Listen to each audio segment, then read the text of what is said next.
They laughed when my father raised his glass. He said, "If my daughter's a general, then I'm an astronaut." The sound hit harder than any bullet I'd ever dodged. Even my mother laughed, soft, polite, the way people do when they'd rather betray you quietly. I stood there, smile frozen, wine trembling in my hand. My name was on the guest list, but not on the wall of honor. My photo, gone, replaced by my brother's face, the perfect Scott legacy. That was the moment I knew I hadn't just been forgotten. I'd been erased, and when the sky shook hours later, they finally remembered my name, Amber Scott. I never planned to come back to Montana. 25 years was long enough to bury everything I'd left behind, but tradition has a cruel way of calling you home when you least want it. The ballroom smelled of champagne and nostalgia.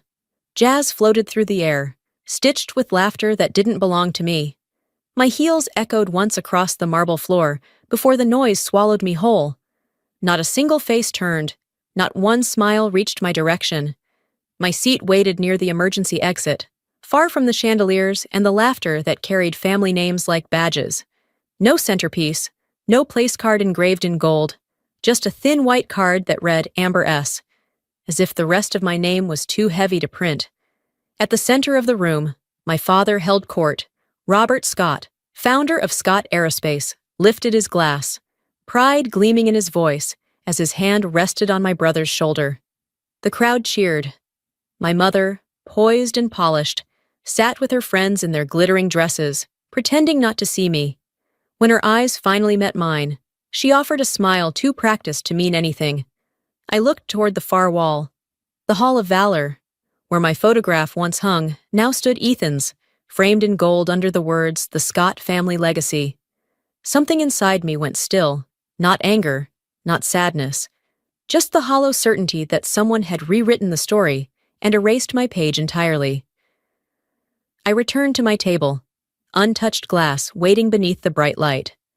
My reflection wavered on the surface, blurred, incomplete, like a ghost at her own reunion. I was standing by the coffee station, pretending to care about the smell of roasted beans, when I saw Major Collins walking toward me. He wasn't smiling. His civilian jacket couldn't hide the stiffness of someone still trained to salute. He stopped close, his voice low enough for only me to hear. "Amber, I need you to see this." He held out his phone, the screen lighting up between us. The subject line hit me first. "Removal request. Amber Scott." My father's name sat just below it. The message itself was short, polished, cruel in its simplicity. "To avoid confusion and potential reputational risk, please remove Amber Scott from the Valor Archive. Family request." Each word felt deliberate, sterile, the kind of language used when you want to erase someone politely. Collins hesitated before speaking. I couldn't keep this to myself anymore. I asked him when it was sent. 2 years ago, right before the 20th reunion, the same year my invitation mysteriously arrived without any mention of the award ceremony. I stepped away before the noise in the ballroom could drown me. The Montana wind cut through the thin air outside, but inside my chest there was only heat, reputational risk. That's what I was. Not a daughter, not a veteran, a liability to a carefully curated image. Through the glass, I could see my father laughing, the crystal in his hand catching light. Ethan stood beside him, his perfect reflection shimmering against mine. I remembered being a child, watching my father tape every newspaper clipping about me onto the refrigerator. Years later, he took them down, saying he needed to wipe the dust. They never went back up. I had once believed being forgotten was the worst thing that could happen to a person. Now I knew better. Being erased was far more final. Back in the hotel room, I sat by the window, watching my reflection blend with the dark outside. The wind slipped through the gap in the curtain, pulling me backward 22 years, to Yemen, 2003. I can still smell the sand, hear the engines straining against the storm. I was the lead pilot for a rescue mission, Operation Falcon Rise. Our objective was clear: extract a trapped special operations team before dawn. The wind screamed, Visibility near zero. My instruments flickered red. Navigation malfunction. Control wasn't responding. Collins, then my co-pilot, shouted that we were drifting off course. I pulled the stick, fighting the turbulence, relying on instinct when the screens turned to static. We made it down, battered but alive. Every man on that flight owed his life to a decision I made in a heartbeat. The next thing I remember is the hospital tent, my arm in a sling, Ethan standing by my bed, pale, shaking. His voice cracked when he said it. The fault's in my software. Amber. But if this comes out, Dad's company, our family, will go under. I thought about what my father always said. Family first. So I kept quiet. 3 months later, the headlines read, Ethan Scott, the engineer whose innovation saved American pilots. My report, my mission, my injuries, all sealed under restricted access. I told myself that truth had its timing, that someday it would surface on its own. But looking at that missing photograph tonight, I understood. They never intended to set it right. They built an empire on silence, and I was the foundation they buried. On my laptop, the file Collins had forwarded blinked open, one line highlighted in gray. Classification lifted upon reactivation order from the Pentagon. A smile ghosted across my lips. Maybe justice didn't die. It just waited for the right call to wake it up. When I stepped back into the ballroom, the laughter hit before the music did. Glasses clinked, champagne sparkled, and the MC, one of Ethan's college friends, beamed under the lights. He held the mic like it was a stage show. We're here to celebrate Ethan Scott, the pride of our generation. And, of course, his sister, Amber Scott, who's taken a little break from the skies to teach kids how to fly drones in Colorado. Laughter erupted, sharp and effortless. I heard someone whisper, "At least she's still close to the sky, even if she doesn't fly anymore." The heat rose in my chest. I stared down at the red wine trembling in my glass, the reflection of the chandelier twisting inside it like a flame trapped under glass. My father's voice sliced through the room. If my daughter's a general, then I'm an astronaut. The crowd broke into a roar. Someone patted him on the back, telling him he should be a comedian. I felt my fingers tighten around the stem of the glass until the chill of the crystal turned hot in my palm. My mother looked up, lips parting as if she might stop it, then smiled instead and lowered her gaze. Ethan avoided my eyes. The message was clear. Don't make a scene. I stood, the scrape of my chair barely audible beneath the applause. I said something about fresh air and slipped toward the terrace. Outside, the cold cut through my jacket. I leaned against the railing, watching the field below where I'd once taken my first solo flight. The same ground that had taught me courage now watched me choke down humiliation. Jess Parker, a friend from the old days, found me there. She hesitated, then sighed. They don't deserve you. But you could still speak up. Not tonight, I said, almost smiling. They still mistake my silence for weakness. Stillness under fire, I thought. Calm under gunfire and under laughter. Inside, the room roared again, and I realized it wasn't the sound that hurt. It was how easy it came to them. I drove away from the academy, headlights slicing through the snow. The world outside my windshield was nothing but darkness and wind, and for the first time in years, I felt the weight of every mile between who I was and who they thought I'd become. I'd spent thousands of hours in the air, making impossible landings, saving lives no one remembered.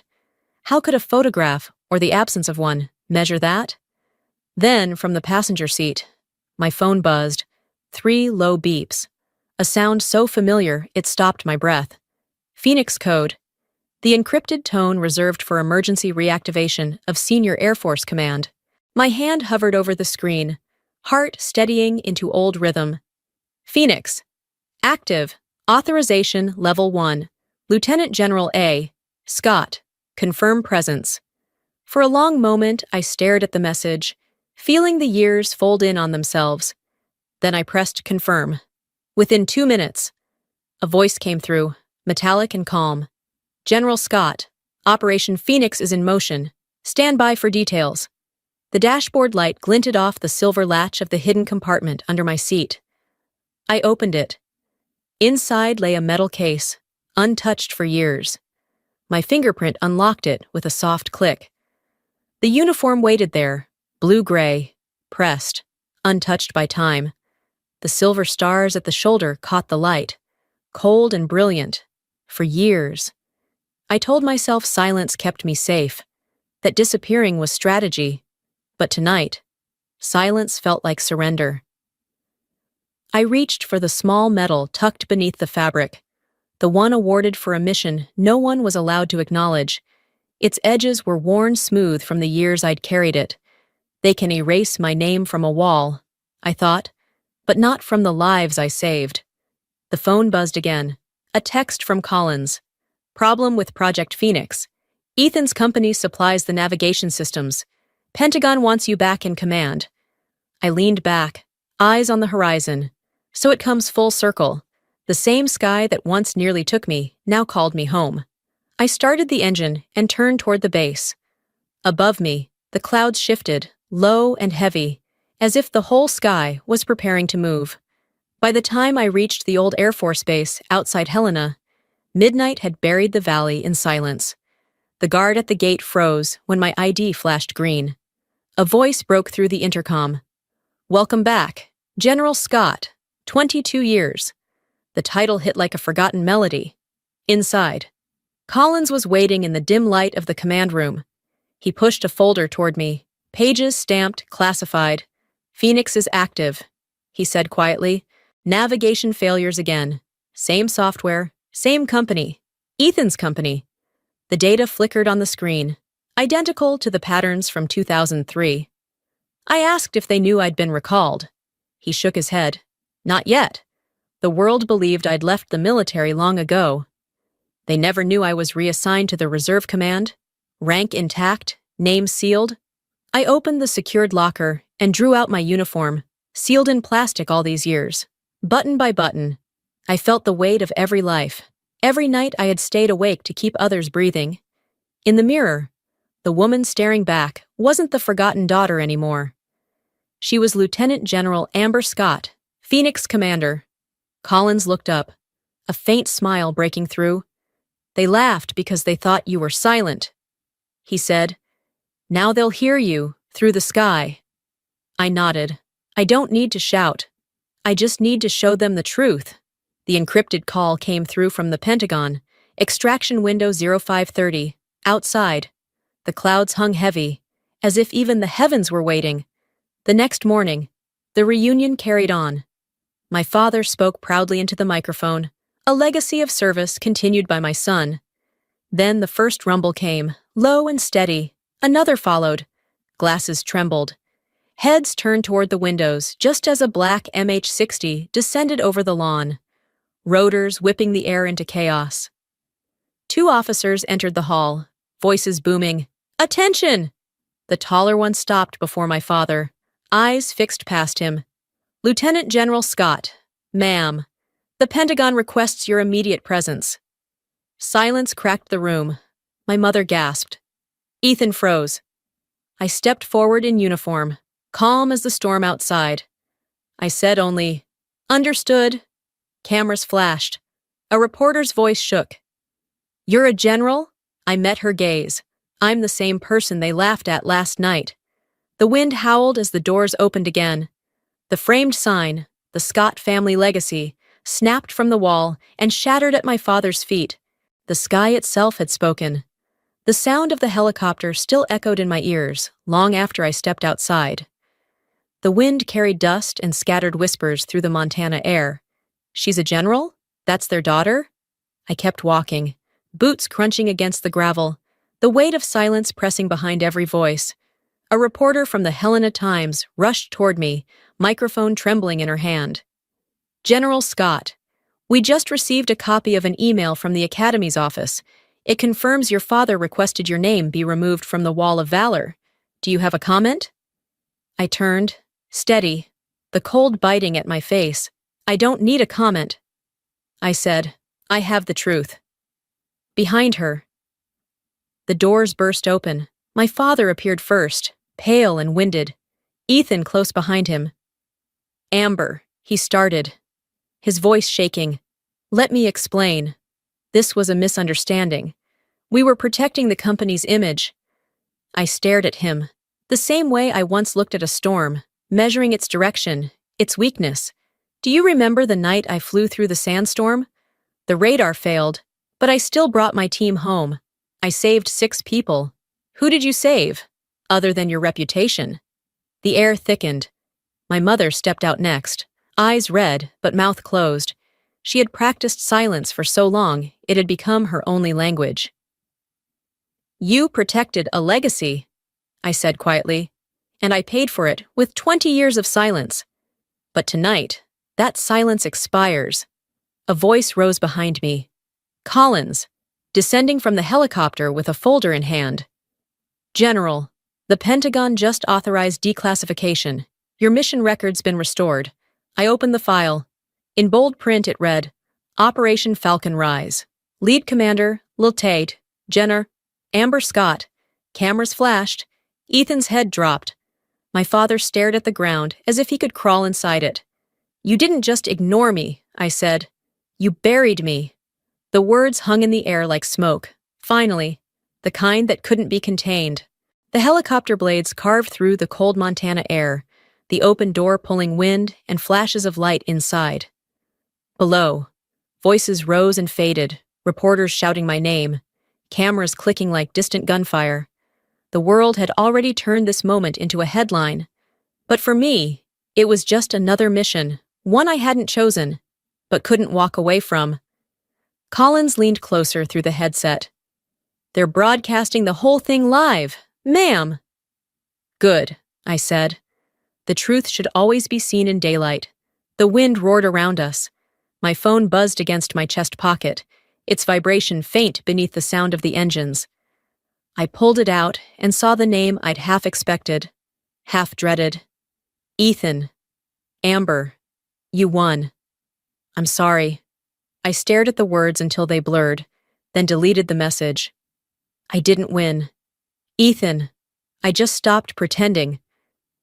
Outside the window, the academy grew smaller, the crowd scattering below like pieces of a story that no longer belonged to me. My father stood with my mother at the edge of the landing zone. His mouth moved as if to speak, but the wind swallowed his voice. There was nothing left to hear anyway. I lifted my hand in a salute, not for them, but for everyone who had ever been silenced, erased, or told their truth wasn't convenient enough to keep. Collins passed me a folded paper, stamped with the Pentagon seal. "Recommendation for Medal of Honor, General Amber Scott, Operation Falcon Rise, 2003. Status, approved." A quiet laugh escaped me, soft and tired. Sometimes justice doesn't need a verdict. It just needs a strong enough wind. The helicopter climbed higher, sunlight spilling across the cockpit. Below, the shattered sign, the Scott family legacy, glinted in pieces across the lawn, scattered like the lie it had always been. Montana stretched endlessly beneath us, calm now, stripped bare. The truth had taken everything false with it. I didn't need applause. I already had the sky. 1 year later, Washington woke beneath a clear blue sky. Morning sunlight spilled over the Capitol dome, glinting off polished marble and white stone. Flags lined the square, waving in the soft spring wind that smelled faintly of cherry blossoms and history. The air felt lighter than it had in a long time. I stood on the platform in full dress uniform, the weight of the medals across my chest steadied by the silence of the crowd. Behind me, the stars and stripes snapped in rhythm with my heartbeat. The announcer's voice echoed through the speakers, strong and deliberate. "Today, the United States honors Lieutenant General Amber Scott for extraordinary courage and integrity, both in battle and in silence." The president approached, his expression solemn but kind, and placed the Medal of Honor around my neck. The ribbon brushed against my collar, cold metal resting against my skin. The applause that followed filled the air like distant thunder, steady, endless. But to me, It wasn't a victory march. It was the sound of peace. In the third row sat my parents. My father's hands were clasped tightly together. My mother's eyes fixed on the stage. Neither spoke. Ethan sat behind them, his head lowered, the reflection of sunlight trembling on his face. He didn't try to meet my eyes. When it was my turn to speak, I let the hush settle until even the flags seemed still. "This medal isn't revenge," I said. "It's remembrance. For every soldier whose truth was buried so someone else could shine." The crowd rose. Applause broke again, louder this time, but it carried a weight of understanding rather than praise. Then, from the distance, came the deep rumble of engines. 3 F-35s cut through the blue above us, leaving silver trails across the sky. The sound rolled through the plaza, shaking glass, stirring flags, and pulling every gaze upward. The sky shook again. I closed my eyes, whispering to the wind, "Thank you for remembering when they didn't." As I stepped down from the stage, sunlight hit the metal and flared bright against the marble steps. I no longer needed approval, forgiveness, or applause. The sky had already spoken, and I had finally become whole, finally become whole, finally become whole, finally become whole, finally become whole, finally become whole, finally become whole, finally become whole, finally become whole, finally become whole, finally become whole, finally become whole,